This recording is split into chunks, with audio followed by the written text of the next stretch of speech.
Supreme court की फटकार के बाद बाबा रामदेव ने छपवाया अखबारों में बड़ा माफीनामा। कहा विज्ञापनों के प्रकाशन में गलती के लिए ईमानदारी से क्षमा मांगते हैं। सुप्रीम कोर्ट में चल रहे केस का भी दिया हवाला।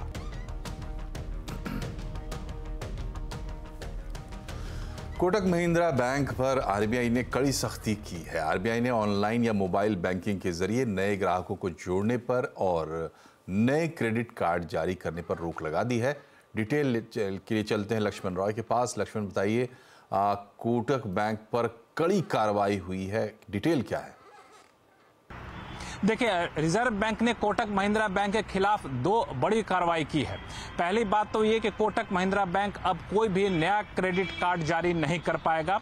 जी हां, कोई नया क्रेडिट कार्ड जारी नहीं कर पाएगा, लेकिन राहत ये दी है कि मौजूदा क्रेडिट कार्ड जो धारक हैं, जो क्रेडिट कार्ड के ग्राहक है कोटक महिंद्रा बैंक के, उनकी सेवाओं पर कोई असर नहीं पड़ेगा। यानी अगर आपके पास कोटक महिंद्रा बैंक का क्रेडिट कार्ड है तो बिल्कुल चिंता मत करिए, लेकिन नया क्रेडिट कार्ड खुलवाने की सोच रहे हैं तो फिलहाल अब उस पर रोक लग गई है, कोई नया क्रेडिट कार्ड नहीं खुलेगा। इसी तरीके से अगर कोटक महिंद्रा बैंक चाहे अपने मोबाइल ऐप के जरिए या फिर ऑनलाइन नया ग्राहक खोलना, नया बैंक अकाउंट खोलना, तो नया बैंक अकाउंट नहीं खोल पाएगा। कोटक महिंद्रा बैंक पर नए बैंक अकाउंट खोलने पर रोक लगाने का फैसला लिया है रिजर्व बैंक ने, ऑनलाइन और मोबाइल ऐप के जरिए नया बैंक अकाउंट खोलने पर। ये दोनों फैसले तत्काल प्रभाव से लागू हो गए हैं। यहां भी एक बात जोड़ दूं कि जो मौजूदा ग्राहक है कोटक महिंद्रा बैंक के, जिनके पास बैंक अकाउंट है, उनसे पैसे के लेन देन पर कोई असर नहीं पड़ने वाला है। अब सवाल उठता है कि आखिर इतना बड़ा फैसला रिजर्व बैंक ने क्यों लिया? तो रिजर्व बैंक ने जो फैसला लिया है उसके पीछे सबसे बड़ी बात यह बताई गई है कि बैंकिंग रेगुलेशन एक्ट के सेक्शन 35A का उल्लंघन किया गया। ये एक्ट का सेक्शन बहुत ही महत्वपूर्ण है। इसके तहत जो आईटी इंफ्रास्ट्रक्चर और जो इंफॉर्मेशन टेक्नोलॉजी ग्रीवांसेस सिस्टम है, उसकी पुख्ता इंतजाम नहीं किए गए थे कोटक महिंद्रा बैंक की तरफ से, इसलिए ये कदम उठाए गए। और दरअसल 2022 और 23 के बीच का आईटी ऑडिट कराया गया रिजर्व बैंक की तरफ से 2022 और 23 में। ये पाया गया कि कई सारी खामियां हैं जिसकी वजह से रोक लगाना जरूरी है। सबसे बड़ी खामी तो ये थी कि जो हम लोग का डेटा होता है, डिजिटल डेटा होता है बैंक में, वो सुरक्षित नहीं था। उसके सुरक्षा के जो पुख्ता इंतजाम होते हैं, वो पुख्ता इंतजाम यहाँ पर नहीं किए गए थे। इसके अलावा आईटी इन्वेंट्री मैनेजमेंट जो होता है वो नहीं किया गया था। डेटा लीक ना हो इसके लिए जो पुख्ता इंतजाम किए जाते थे, उस इंतजाम में भी गड़बड़ी पाई गई। यूजर एक्सेस मैनेजमेंट, वहां भी गड़बड़ी पाई गई। किसी भी तरह की आपदा के हालत में कैसे संभालेंगे कस्टमर के डेटा को, उनकी सर्विसेज को, उसके भी पुख्ता इंतजाम नहीं किए गए थे। रिजर्व बैंक की गाइडलाइन का उल्लंघन किया गया था। इस वजह से रिजर्व बैंक ने यह फैसला लिया है। यह फैसला अनिश्चित काल के लागू है। फिलहाल इस पर रोक कब हटेगी, इसके बारे में रिजर्व बैंक ने कहा है कि एक थर्ड पार्टी ऑडिट कराया जाएगा। पहले बैंक ऑडिट कराए, ऑडिट के बाद ये चिंताएं जताई गई हो, चिंताएं सारी दूर होंगी, उसके बाद ये पाबंदी हटाने पर विचार किया जाएगा। तो लक्ष्मण जी, ये बताइए कि जो एग्जिस्टिंग कस्टमर्स हैं वहाँ बैंक के, क्या उन पे भी इसका असर पड़ सकता है? देखिए, मौजूदा ग्राहक, अगर आप कोटक महिंद्रा बैंक के ग्राहक हैं तो उस पर कोई असर नहीं पड़ेगा। चाहे आप क्रेडिट कार्ड के ग्राहक हैं, चाहे आप उसके सेविंग अकाउंट के ग्राहक हैं, तो आप पर कोई असर नहीं पड़ेगा। हाँ, अगर आप कोटक महिंद्रा बैंक के निवेशक हैं तब क्या असर पड़ेगा वो हम लोग आगे चर्चा करेंगे। लेकिन एक बात साफ कर दूं कि रिजर्व बैंक को तत्काल ये पता चला, तत्काल ये कदम उठाया, ऐसी बात नहीं थी। दरअसल लगातार 2 साल से reserve bank Kotak Mahindra bank के टॉप मैनेजमेंट के साथ बातचीत कर रहा था। उनको लगातार बताया कि हमारे आईटी असेसमेंट में ये खामियां निकल कर सामने आई हैं, लेकिन उन खामियों को दूर करने के लिए जो रिजर्व बैंक ने कहा, उसकी कंप्लायंस रिपोर्ट जब कोटक महिंद्रा ने दी तो ये पाया गया कि कंप्लायंस रिपोर्ट में कई सारी बातें तो गलत दे दी गई है। कई सारी बातें जो कहा गया उसका पालन नहीं किया गया है। और उसके बाद रिजर्व बैंक ने यह भी देखा कि लगातार इनके ग्राहकों की संख्या बढ़ रही है। ऐसे में रिस्क काफी ज्यादा हो रहा है। 15 अप्रैल 2024 को जो एक आउटेज आया था, कंज्यूमर की सुविधाओं में दिक्कतें आई थी, उसको भी रिजर्व बैंक ने संज्ञान में लिया और सोचा कि अगर अभी नहीं फैसला लिया जाता तो आगे चल के एक बड़ा जोखिम हो सकता है। इसलिए रिजर्व बैंक ने यह फैसला लिया और दोनों सेवाओं पर, नए क्रेडिट कार्ड जारी करने पर और ऑनलाइन नए ग्राहक जोड़ने पर भी रोक लगाने का फैसला लिया है। बहुत बहुत शुक्रिया लक्ष्मण जी। और बढ़ते हैं आगे। आरबीआई के कोटक महिंद्रा बैंक पर लिए गए एक्शन पर कंप्लीट सर्कल के मैनेजिंग पार्टनर और सीईओ गुरमीत चड्ढा का कहना है कि आरबीआई के एक्शन से क्रेडिट कार्ड बिजनेस पर काफी प्रभाव पड़ सकता है। मैं सरप्राइज हूँ क्योंकि कोटक को अच्छे बैंकों में गिना जाता है, कंप्लायंस में, रिस्क मैनेजमेंट में, उनकी एसेट क्वालिटी बहुत स्टेबल है। इसका इम्पैक्ट पड़ेगा, फाइनेंशियल इम्पैक्ट मेरे हिसाब से बहुत ज्यादा नहीं है क्योंकि क्रेडिट कार्ड्स 4% है उनकी लोन बुक का। हालांकि कार्ड बिजनेस में स्प्रेड्स बहुत अच्छे होते हैं, और पिछले 2 क्वार्टर से 50% ईयर ऑन ईयर ग्रो कर रहा था। तो काफ़ी तेज़ी से वो कार्ड बिज़नेस को मॉप अप कर रहे थे, तो उसमें एक थोड़ा-सा इम्पैक्ट पड़ेगा। दूसरा उनका एक फ्लैगशिप स्कीम था 811 जिससे वो डिजिटली अकाउंट खोल रहे थे। उससे उन्होंने काफ़ी लायबिलिटीज़ अपना इम्प्रूव किया था, कासा रेशियो बढ़ा हुआ था, तो उसपे भी थोड़ा इम्पैक्ट आएगा। मुझे लगता है आरबीआई का एक स्ट्रॉन्ग मैसेज है बैंक्स को, हम डिजिटल एज में हैं, कोई भी डिजिटल इंफ्रास्ट्रक्चर पे कॉम्प्रोमाइज़ बैंक जो है आरबीआई जो है उसका टॉलरेंस लेवल नहीं है। और गुरमीत चड्ढा का मानना है कि स्टॉक्स में भी रिएक्शन दिख सकता है, मगर कोटक महिंद्रा बैंक के फंडामेंटल्स काफ़ी अच्छे हैं, निवेशकों को घबराने की ज़रूरत नहीं है। रिएक्शन नेगेटिव आएगा, ये नॉर्मल है, बट मैं क्योंकि कोटक 2-3 साल से चला नहीं, एक रेंज में है 1600 से 1800 की, तो पैनिक में रिएक्ट मत करिए। बैंक के फंडामेंटल्स बहुत स्ट्रांग है, एसेट क्वालिटी आप देखिए वन ऑफ द बेस्ट है, 0.34 का एनपीए है। शुरू से उनका गोल्ड स्टैंडर्ड क्रेडिट अंडरराइटिंग है, लोन बुक मैंने जैसे बोला काफ़ी डाइवर्सिफाइड है, कार्ड सिर्फ 4% है और बैंक का बहुत अच्छा ट्रैक रिकॉर्ड है पिछले 20-25 साल का, तो कुछ घबराने की ज़रूरत नहीं है। आप पैनिक में कोई रिएक्शन मत करिए। हमने हमेशा देखा है कि कभी भी कोई नेगेटिव न्यूज़ आती है, तो थोड़ा इमीडिएट रिएक्शन नेगेटिव होता है, बाद में मार्केट स्टेबलाइज़ करता है। तो थोड़ा वेट करिए और एक्जिस्टिंग बिज़नेस और जो बैंक के कस्टमर्स हैं, उन पे कोई खास इम्पैक्ट नहीं है।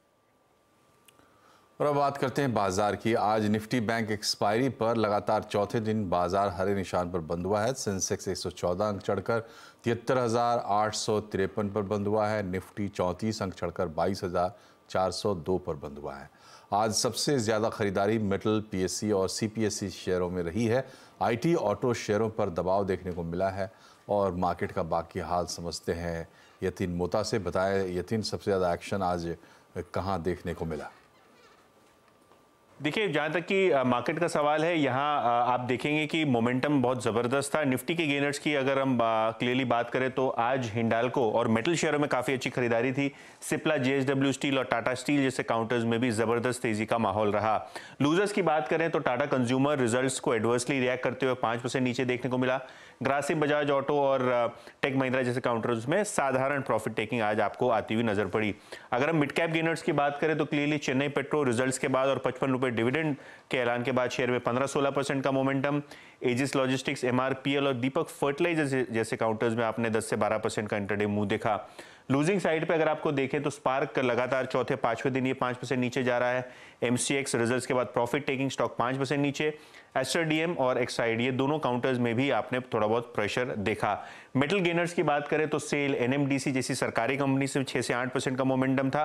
रत्नमणि मेटल्स और हिंडाल्को जैसे काउंटर्स में भी अच्छी खासी खरीदारी दिखी। शुक्रिया यतिन। और लार्ज कैप के नतीजों में 10-11% की ग्रोथ संभव है, ऐसा कहना है वैलेंटिस एडवाइजर्स के फाउंडर और एमडी ज्योति वर्धन जयपुरिया का। उनके मुताबिक आने वाले समय में मेटल स्पेस में मुनाफा वसूली बढ़ सकती है।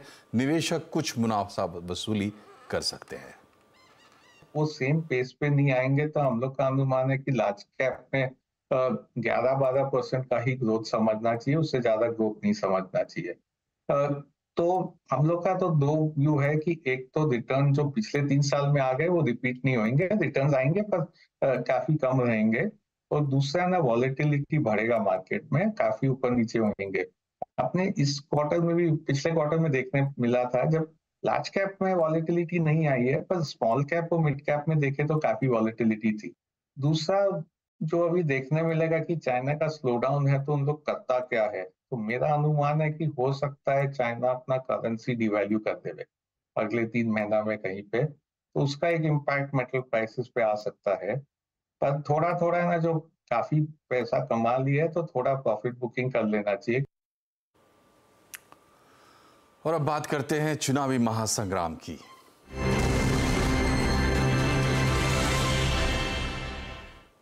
संपत्ति बंटवारे को लेकर राहुल गांधी के बयान के बाद अब सैम पित्रोदा के बयान ने कांग्रेस की मुश्किलें बढ़ा दी है। इंडियन ओवरसीज कांग्रेस के अध्यक्ष सैम पित्रोदा ने कहा है कि अमेरिका में विरासत टैक्स लगता है, जो काफी दिलचस्प कानून है।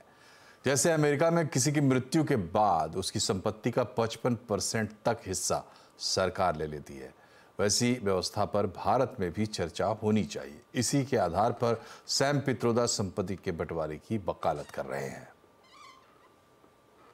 Let me tell you, in America, there is an inheritance tax.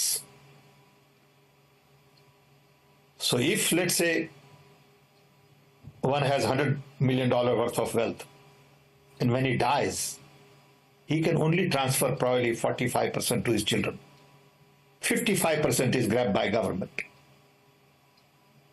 Now that's an interesting law. It says, you in your generation made wealth. You are leaving now. You must leave your wealth for public. Not all of it, half of it. Which to me sounds fair. In India, you don't have that. If somebody is worth 10 billion and he dies, his children get 10 billion. Public get nothing. And law says, you get half of it, public gets half of it. So these are the kind of issues people will have to debate, discuss. I don't know what the conclusion would be at the end of the day. But when we talk about redistributing wealth, we are talking about new policies, new programs that are in the interest of the people and not in the interest of super rich only.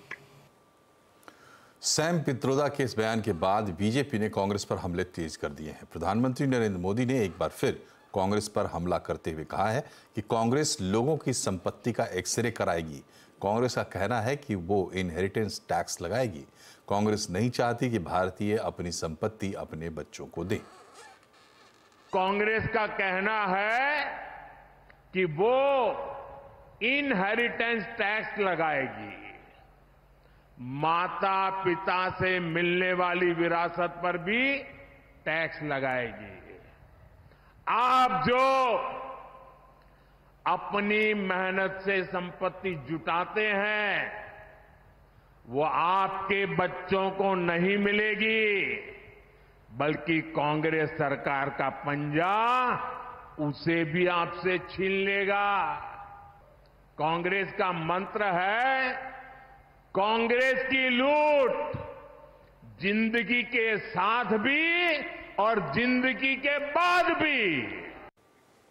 Sam Pitroda के बयान पर गृह मंत्री अमित शाह ने भी कांग्रेस को घेरा। उन्होंने कहा कि सैम पित्रोदा के बयान से कांग्रेस पूरी तरह बेनकाब हो गई है। उन्होंने कांग्रेस से अपने घोषणा पत्र से सर्वे की बात को वापस लेने की मांग की। सैम पित्रोदा जी के बयान ने कांग्रेस का मकसद देश के सामने स्पष्ट कर दिया है। वो देश के जनता की निजी संपत्ति का सर्वे कर निजी संपत्ति को सरकारी खजाने में डालकर जो उन्होंने यूपीए के शासन में तय की थी प्रायोरिटी कि देश के संसाधन पर सबसे पहला अधिकार माइनॉरिटी और उसमें भी मुस्लिम लोगों का है, उस प्रकार से इसका बंटवारा करना चाहती है। मैं मानता हूं कांग्रेस पार्टी या तो अपने मैनिफेस्टो से इस बात को विड्रॉ करे या उन्होंने स्वीकार करना चाहिए कि यही उनका मकसद है। सैम पित्रोदा के बयान पर बीजेपी हमलावर हुई तो कांग्रेस पित्रोदा के बचाव में उतर आई। कांग्रेस ने पित्रोदा के बयान को उनका निजी विचार बताया और कहा कि उनके बयान को सनसनीखेज तरीके से पेश किया जा रहा है। दुनिया भर में उनका नाम है और वो जो विषय वो उचित समझते हैं, वो विषय जो महत्वपूर्ण समझते हैं, जिस विषय वो समझते हैं महत्वपूर्ण होता है, उस पर वो अपनी राय जो है स्वतंत्र रूप से देते हैं, खुले रूप से देते हैं और बात करते हैं। इसका माने ये नहीं है कि जो वो कहते हैं उससे इंडियन नेशनल कांग्रेस सहमत है। मैं साफ कह देना चाहता हूँ, इस मामले पे जो पित्रोदा जी ने कहा है वो उनकी राय है, पर भारतीय राष्ट्रीय कांग्रेस का पोजीशन नहीं है, इंडियन नेशनल कांग्रेस का पोजीशन नहीं है। सैम पित्रोदा के बयान पर विवाद गहराया तो उन्होंने सफाई भी दी। पित्रोदा ने अपनी सफाई में कहा कि उनके बयान को तोड़ मरोड़ कर पेश किया गया है। किसने कहा कि 55% संपत्ति छीन ली जाएगी, किसने कहा कि ऐसा कुछ भारत में किया जाएगा। उन्होंने विरासत टैक्स का उदाहरण अमेरिका के लिए दिया था, क्या वो तथ्य नहीं बता सकते। उन्होंने कहा कि ऐसे मुद्दे हैं जिन पर चर्चा की जरूरत है, इसका कांग्रेस या किसी दूसरी पार्टी की नीति से कोई लेना देना नहीं है। इधर राहुल गांधी ने एक बार फिर से आर्थिक सर्वे की बात दोहराई है। राहुल गांधी ने कहा कि आजादी के 70 साल बाद ये जरूरी है और इसके लिए पहले जाति जनगणना होनी चाहिए, फिर आर्थिक सर्वे और फिर संस्थाओं का सर्वे। आप ये मत सोचिए कि जाति जनगणना सिर्फ कास्ट सर्वे है, वो जाति का सर्वे है, मगर उसमें हम इकोनॉमिक और इंस्टीट्यूशनल सर्वे भी जोड़ेंगे। मतलब क्या होगा? मतलब क्या होगा? देश को पता लग जाएगा कि इस जात में इतने लोग हैं, दलित इतने, आदिवासी इतने, गरीब जनरल कास्ट इतने, इनकी आमदनी इतनी है और हिंदुस्तान की संस्थाओं में इनकी इतनी भागीदारी है। इस संस्था में इतने ओबीसी, इतने दलित, इतने आदिवासी, वो सब संस्थाओं का होगा। तो ये एक प्रकार से नेशनल एक्सरे मानिए इसको। और मुझे लगता है कि 70 साल बाद ये एक जरूरी कदम है कि हम असेस करें कि 70 साल की आजादी के बाद आज सिचुएशन क्या है और इसके बाद हमें किस डायरेक्शन में जाना चाहिए। कांग्रेस महासचिव प्रियंका गांधी वाड्रा ने बीजेपी पर निशाना साधते हुए कहा कि पीएम समेत बीजेपी के बड़े नेताओं के व्यवहार को देखकर ऐसा लग रहा है कि चुनाव उनके पक्ष में नहीं जा रहा है, इसलिए वो बेतुके बयान दे रहे हैं। जो भाजपा के बड़े बड़े नेता हैं, प्रधानमंत्री जी इंक्लूडेड, उनके व्यवहार से ये लग रहा है कि चुनाव उनके पक्ष में नहीं जा रहा है, क्योंकि वो ऐसा लगता है कि बौखलाए हुए हैं, बहकी बहकी सी बातें कर रहे हैं, पता नहीं कौन से मुद्दे उठा रहे हैं। रोज सुबह उठ के कोई नया मुद्दा उठा रहे हैं जिससे कोई ताल्लुक नहीं है जनता का, मतलब उसको, और इस हद तक अब चले गए हैं कि अपने आप नए नए मुद्दे ऐसे निकाल रहे हैं, झूठ बोल रहे हैं लोगों को। राहुल के संपत्ति के बंटवारे और सैम पित्रोदा के विरासत टैक्स वाले बयान से क्या कांग्रेस फंस गई है? आज चुनाव अड्डा में इसी पर बड़ी चर्चा होगी शाम 7:57 पर। 13 राज्यों में शुक्रवार को लोकसभा चुनाव के दूसरे चरण के लिए वोटिंग होगी। मौसम विभाग के मुताबिक इनमें से कई राज्यों के जिलों में हीट वेव की संभावना है। ऐसे में क्या क्या सावधानी बरतें, बता रहे हैं आईएमडी के साइंटिस्ट नरेश कुमार। हमारे साथ इस वक्त मौसम विभाग के साइंटिस्ट नरेश कुमार हैं। सर, अगले 2 दिन भारत के कई राज्यों में चुनाव भी होने वाले हैं। किस तरह से मौसम कई राज्यों के अंदर आप देख रहे हैं, कहाँ कहाँ हीट वेव हो सकती है? देखिए, अगर आप हीट वेव का बात करें, अभी जो मेजरली हीट वेव का जोन है वो ईस्ट इंडिया है। अगर मैं आपको इस मैप के माध्यम से समझाना चाहूँगा कि इस समय वेस्ट बंगाल में सबसे ज़्यादा हीट वेव की सीवियरिटी है। वहाँ के लिए हमने आने वाले 3 दिनों के लिए रेड अलर्ट दे रखा है। उसका रीज़न क्या है? काफ़ी कंटिन्यूस मोर देन 5-6 डेज वहाँ हीट वेव प्रिवेल कर रहा है। उसके साथ सीवियरिटी भी है, सीवियर हीट वेव भी है। जो टेम्परेचर्स हैं नॉर्मल से वो 6.5 डिग्री से ज़्यादा हैं कुछ स्टेशंस पे, और इसके साथ मिनिमम टेम्परेचर्स भी अबव नॉर्मल्स हैं। कोस्टल एरिया में ह्यूमिडिटी भी है। इन सारे फैक्टर्स को कंसिडर करते हुए हमने इसके लिए रेड अलर्ट दे रखा है। इसके अलावा अगर आप बाकी हिस्सों की बात करें, उड़ीसा के लिए भी हीट वेव प्रिवेल कर रहा है। वहाँ पे हमने स्पेसिफिकली कोस्टल एरिया में सीवियर हीट वेव का प्रोबेबिलिटी है। और इसके अलावा झारखंड का कुछ हिस्सा, ज्वाइनिंग एरिया, सब हिमालयन वेस्ट बंगाल, वहाँ भी हीट वेव का सिनेरियो है। और अगर आप बिहार की बात करें तो बिहार में भी हीट वेव कंडीशंस प्रिवेल कर रही हैं। और इसके साथ ही कल के बाद उत्तर प्रदेश में भी हीट वेव कंडीशंस आना स्टार्ट हो जाएगा और ऑलमोस्ट ये जोन में हीट वेव चलता रहेगा। जहाँ जहाँ इलेक्शंस हो रहे हैं, जहाँ इवन इंडियन रेलवे के लिए भी हम जो स्पेशल बुलेटिन इशू कर रहे हैं, जैसे जहाँ जहाँ इलेक्शंस हैं अकॉर्डिंगली वहाँ हीट वेव है, तो हम पूरा अपना प्रोजेक्शन दे रहे हैं कि वहाँ क्या क्या पॉसिबिलिटी हो सकती है, उसके लिए क्या आम जनता को वहाँ प्रिकॉशंस लेनी चाहिए। सिमिलरली इस साल से हमने इंडियन रेलवे के लिए भी एक स्पेशल बुलेटिन इशू किया है। वहाँ के लिए जैसे जनरली आपने देखा ही होगा कि along the track generally temperature higher side रहते हैं, तो लोगों को वहाँ प्रिकॉशन क्या क्या लेनी चाहिए वो सारा हम डिटेल्स में अपना वार्निंग को इशू करते हैं। तो गर्मी का असर महाराष्ट्र में भी दिखेगा और दिखा। यवतमाल में केंद्रीय मंत्री नितिन गडकरी भाषण देते समय मंच पर अचानक बेहोश होकर गिर पड़े। मंच पर मौजूद लोग तत्काल उन्होंने उठाया और इलाज के लिए अस्पताल ले गए। हालांकि अब उनकी तबीयत स्थिर है। लोकसभा चुनाव को देखते हुए गडकरी महाराष्ट्र के मुख्यमंत्री एकनाथ शिंदे के नेतृत्व वाली शिवसेना नेता राजश्री पाटिल के लिए प्रचार कर रहे थे, जो यवतमाल वाशिम लोकसभा सीट से सत्तारूढ़ महायुति गठबंधन की उम्मीदवार है। आर्टिफिशियल इंटेलिजेंस आपके घर में सामान की डिलीवरी को भी तेज बना रहा है। कई सारे स्टार्टअप्स अब एआई, रोबोटिक्स और ड्रोन जैसी तकनीकों के जरिए लॉजिस्टिक्स सेक्टर को बदल रहे हैं। देखिए रोहन सिंह की रिपोर्ट।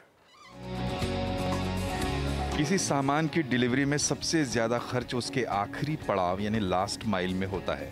अनुमान के मुताबिक करीब 45%। इलाका कैसा है, सड़कें कैसी है, घर पर कोई है या नहीं, ऐसी अनेक अनिश्चितताएं खर्च बढ़ने की वजह है।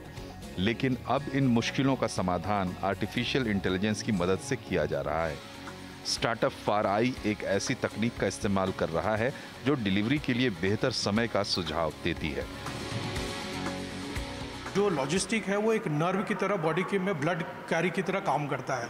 तो अगर आपको पता चल जाए कि शिपमेंट कहाँ पहुँचा है, क्या वॉल्यूम है, कब आने वाला है, तो इससे क्या होता है कि बिजनेस को बहुत बेनिफिट मिलता है। और फारआई इसी क्षेत्र में पिछले 11 साल से काम कर रही है। ऐसे ही आयरिस एक एआई प्लेटफॉर्म है जो डिलीवरी एजेंट्स को बेहतर रूट्स, मौसम का हाल, पार्किंग और कस्टमर के बारे में जानकारियां देता है। 10 मिनट में हाइपर लोकल डिलीवरी जैसे सिस्टम में एआई अहम रोल निभा रहा है। वहीं भारतीय स्टार्टअप्स विदेशों के पोस्टल डिपार्टमेंट्स की भी मदद कर रहे हैं। If I have all the information and all the data being populated within my AI, I can tell when would it be delivered. I can avoid certain challenges in transit. I can reach the customer on his best availability, time and location.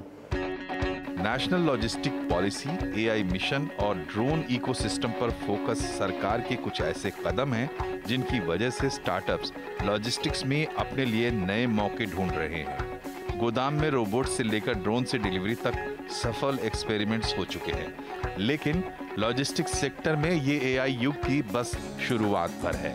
Rohan Singh, Delhi.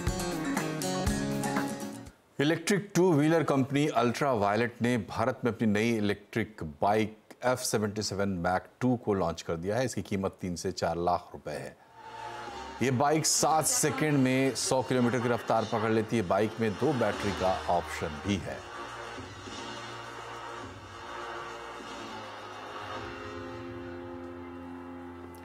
आज cricket का भगवान कहे जाने वाले सचिन तेंदुलकर का birthday है। CNBC आवाज की तरफ से हैप्पी बर्थडे मास्टर ब्लास्टर।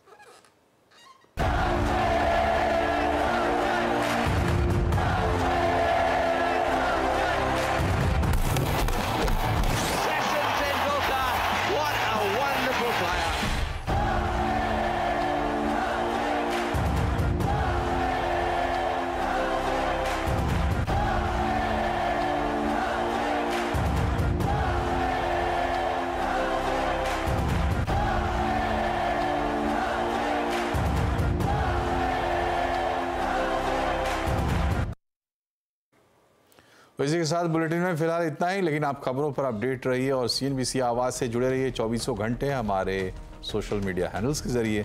नमस्कार।